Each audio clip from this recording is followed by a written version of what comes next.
ये कहानी जेनिफर नाम की एक बहुत ही खूबसूरत लड़की के ऊपर आधारित है, जो लड़कों को हर वक्त अपना सब कुछ देने के लिए तैयार रहती है। लेकिन इसके बदले में वो उनसे क्या क्या लेती है, ये हम आज की इस एक्सप्लेनेशन में देखने वाले हैं। आज मैं जिस फिल्म को एक्सप्लेन करने वाला हूँ उसका नाम है जेनिफर्स बॉडी, और ये फिल्म 2009 में रिलीज हुई थी।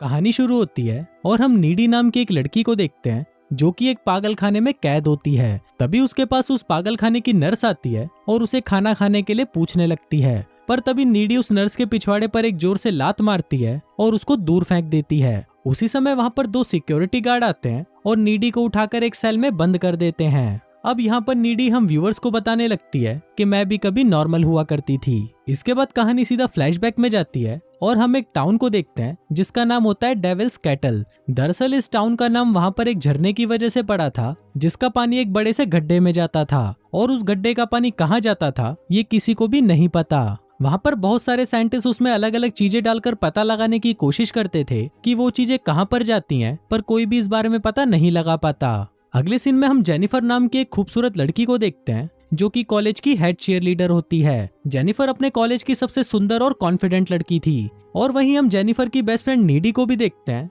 जो कि जेनिफर से बिल्कुल ही उल्टी थी, लेकिन वो दोनों बेस्ट फ्रेंड थे और अपना ज्यादातर टाइम साथ ही स्पेंड करते थे। नीडी का एक बॉयफ्रेंड भी था जिसका नाम होता है निर्मल निरोध, पर नीडी अपने बॉयफ्रेंड से ज्यादा अपना टाइम जेनिफर के साथ ही स्पेंड किया करती थी। फिर एक रात नीडी और निर्मल निरोध साथ में घचाघच मचाने का प्लान बनाते हैं। फिर निर्मल निरोध नीडी की सुरंग की खुदाई शुरू ही करने वाला होता है कि तभी अचानक वहाँ पर कबाब में हड्डी जेनिफर आ जाती है और वो नीडी को उसके साथ एक क्लब में चलने के लिए बोलती है। अब ये देखकर निर्मल निरोध सोचता है कि आज रात तो उसे हाथ गाड़ी से ही काम चलाना पड़ेगा। फिर कुछ देर बाद वो दोनों क्लब आ जाती हैं जहाँ पर जेनिफर उस क्लब के बहुत सारे मुस्टंडों से मिलती है। अब ये सब देखकर हम व्यूवर्स को भी पता चल जाता है कि इन मुस्टंडों ने मिलकर जेनिफर की तितली का चमगादड़ बना दिया है। फिर जेनिफर की मुलाकात एक लड़के से होती है जिसका नाम होता है टोनी कक्कड़, और वो उस क्लब में एक बैंड चलाता है। फिर जेनिफर टोनी कक्कड़ से बातें करती है और उसे ड्रिंक के लिए पूछती है, जिस पर टोनी कक्कड़ भी उसे हाँ बोल देता है। फिर जैसे ही जेनिफर ड्रिंक्स लेने के लिए जाती है तभी पीछे से टोनी कक्कड़ अपने दोस्तों से जेनिफर की लेने के बारे में बात करने लगता है।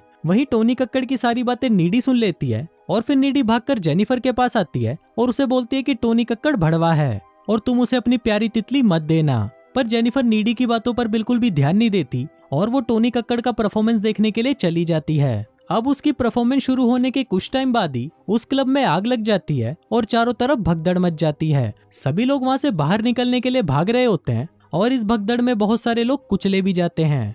फिर नीडी जेनिफर को अपने साथ वॉशरूम में ले जाती है और वो दोनों वॉशरूम की खिड़की खोलकर वहां से बाहर निकल जाती हैं। बाहर निकलते ही नीडी देखती है कि वो क्लब पूरी तरह जल चुका है और उसके अंदर लोग बाहर निकलने के लिए जोर जोर से चिल्ला रहे हैं। तभी वहां पर टोनी कक्कड़ आ जाता है और वो जेनिफर को अपने साथ चलने के लिए बोलता है। नीडी उसे जाने के लिए मना कर देती है, पर जेनिफर टोनी कक्कड़ के साथ जाने के लिए राजी हो जाती है और फिर वो टोनी कक्कड़ की वैन में बैठकर वहां से चली जाती है। पर नीडी को ये सब बिल्कुल भी अच्छा नहीं लगता कि जेनिफर कुछ अनजान चूतियों के साथ चली गई है। फिर घर पर नीडी को जेनिफर की बहुत चिंता होने लगती है, इसलिए नीडी अपने बॉयफ्रेंड निर्मल निरोध को फोन लगाती है और उसे सारी बातें बता देती है। नीडी बहुत ज्यादा घबराई हुई थी कि वो लोग जेनिफर के साथ कुछ कर ना दें।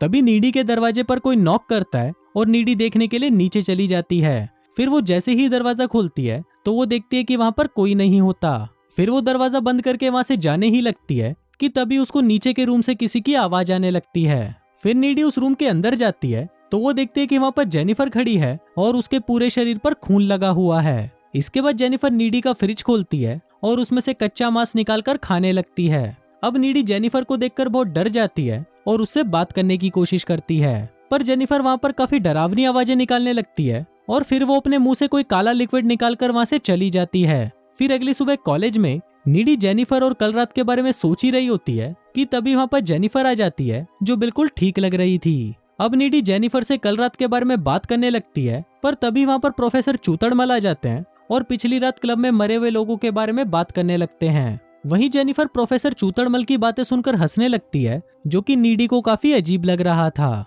दूसरी तरफ हम स्कूल की फुटबॉल टीम के कैप्टन झुंझुनू को देखते हैं जो कि ग्राउंड में अकेला खड़ा होता है। झुंझुनू अपने मरे हुए दोस्तों के बारे में सोचकर बहुत दुखी होता है, पर तभी उसके पास जेनिफर आती है और उसको बोलती है कि मैं भी बहुत दुखी हूँ, प्लीज मेरा दुख दूर करो। और ऐसा बोलकर वो झुंझुनू का हाथ अपने संतरों पर रख देती है। अब इससे झुंझुनू का छोटा झुंझुनू वाइब्रेट करने लगता है और फिर वो दोनों घचाघच मचाने के लिए जंगल में चले जाते हैं। वहां जाते ही वो दोनों चुम्मा चाटी करना शुरू कर देते हैं, पर कुछ ही देर में जंगल के सारे जानवर वहां पर आ जाते हैं और उन लोगों को चुम्मा चाटी करते हुए देखने लगते हैं। झुंझुनू को ये देखकर काफी अजीब लग रहा था, पर तभी वो जेनिफर को देखता है जिसका मुंह अचानक किसी जानवर की तरह खुलकर बड़ा हो जाता है और फिर वो झुंझुनू को मार डालती है। वहीं झुंझुनू की चीख सुनकर प्रोफेसर चूतड़मल वहां पर आता है और वहां पर झुंझुनू को मरा हुआ देखकर उसकी फटकर 64 हो जाती है। इसके बाद वो पुलिस को इन्फॉर्म कर देता है और पुलिस वहां पर खूनी का पता लगाने में लग जाती है। दूसरी तरफ नीडी और जेनिफर फोन पर बात कर रही होती हैं और नीडी जेनिफर को बताती है कि मैं इस टाउन में हो रही इन घटनाओं से बहुत परेशान हो चुकी हूँ।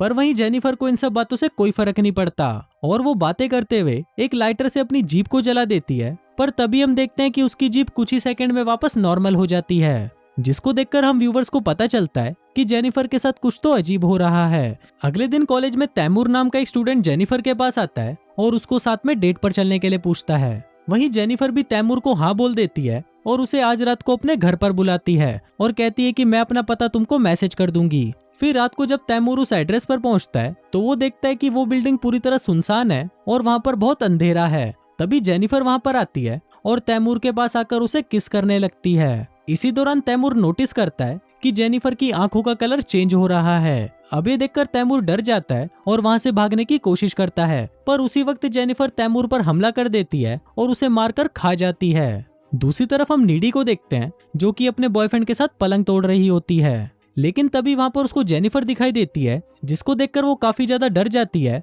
और उठकर वहां से चली जाती है।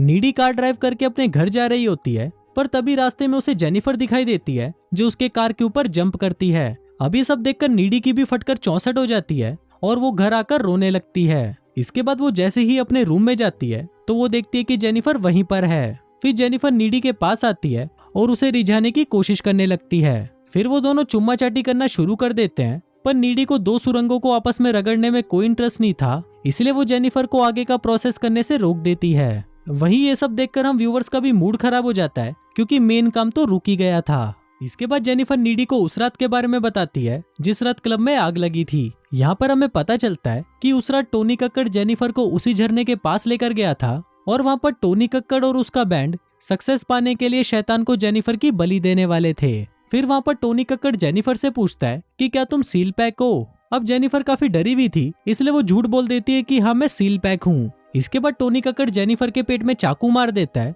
और उसे उस झरने में फेंक देता है। अब टोनी कक्कड़ ने तो अपना रिचुअल कंप्लीट कर लिया था और अब उसे लग रहा था कि उसका बैंड फेमस हो जाएगा, लेकिन उसके प्रोसेस में एक कमी थी और वो था जेनिफर का सील पैक ना होना, जिस वजह से जेनिफर वापस जिंदा हो जाती है और उसमें इवल पावर्स आ जाती हैं। अब ये बताते हुए जेनिफर अपने हाथ में कट लगाती है जो तुरंत वापस नॉर्मल हो जाता है। अब ये सब देखकर नीडी काफी डर जाती है और वो जेनिफर को वहां से जाने के लिए बोलती है और फिर जेनिफर भी उसके घर की विंडो से कूदकर वहां से चली जाती है। फिर अगले दिन नीडी जेनिफर के साथ जो कुछ हो रहा था उसके बारे में पता लगाने लाइब्रेरी जाती है और वहां पर कुछ बुक्स पढ़ने के बाद नीडी को ये पता चलता है कि टोनी कक्कड़ और उसके बैंड ने जेनिफर को सील पैक समझकर उसकी बलि दे दी थी, पर वहीं जेनिफर की बॉडी पर डेविल ने कब्जा कर लिया, जिस वजह से उसके अंदर डेविल की पावर्स आ गई हैं।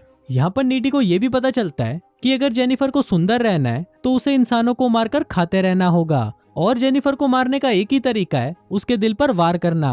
अब नीडी को ये डर लगने लगता है कि कहीं जेनिफर उसके बॉयफ्रेंड निर्मल निरोध को भी ना मार डाले, इसलिए नीडी निर्मल निरोध के पास जाती है और उससे ब्रेकअप कर लेती है। साथ ही वो उसे ये भी बताती है कि जेनिफर अब एक डेविल बन चुकी है, पर इस पर निर्मल निरोध उसकी बातों पर विश्वास नहीं करता और वहां से चला जाता है। उसी रात स्कूल में एक डांस पार्टी होती है और सभी लोग उस पार्टी में जाने के लिए तैयार हो रहे होते हैं। तभी नीडी भी सबसे पहले उस पार्टी में पहुंच जाती है और वहां पर निर्मल निरोध का इंतजार करने लगती है। दूसरी तरफ निर्मल निरोध पैदल ही अपने घर से उस पार्टी में जा रहा होता है। तभी रास्ते में उसे जेनिफर मिलती है और उसे नीडी के बारे में बताने लगती है। जेनिफर उसे बताती है कि स्कूल टाइम में नीडी के मौत के कुएं में बहुत सारे लड़कों ने अपनी बाइक चलाई है। अभी सभी बातें सुनकर निर्मल निरोध काफी सैड हो जाता है, पर तभी जेनिफर उसे रिझाने लगती है और उसके साथ घचाघच करने के लिए उसे लेकर एक सुनसान जगह पर आ जाती है। वहीं पार्टी में नीडी को ऐसा एहसास होने लगता है कि शायद जेनिफर उसके बॉयफ्रेंड के साथ कुछ बुरा करने वाली है, इसलिए वो परेशान होकर निर्मल निरोध को ढूंढने के लिए पार्टी से बाहर आ जाती है।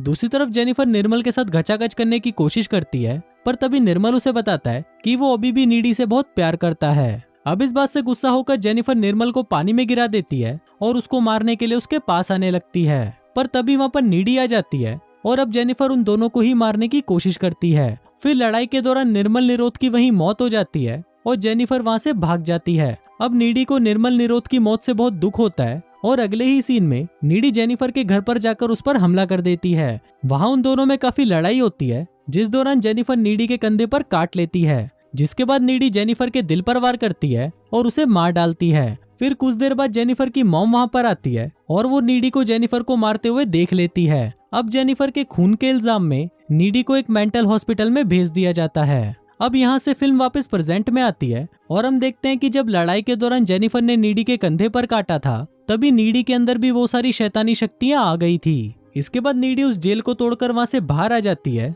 और वहाँ से सीधा उस झरने के पास जाती है जहाँ पर जेनिफर की बलि दी गई थी। अब फिल्म के लास्ट सीन में हम देखते हैं कि टोनी कक्कड़ और उसका बैंड काफी फेमस हो गया है, पर कुछ ही दिनों के अंदर उसके बैंड के सभी लोग मारे जाते हैं और सीसीटीवी फुटेज से पता चलता है कि नीडी ने ही जेनिफर का बदला लेने के लिए उनको मार डाला है। और फिर इसी के साथ ही ये फिल्म यहीं खत्म हो जाती है।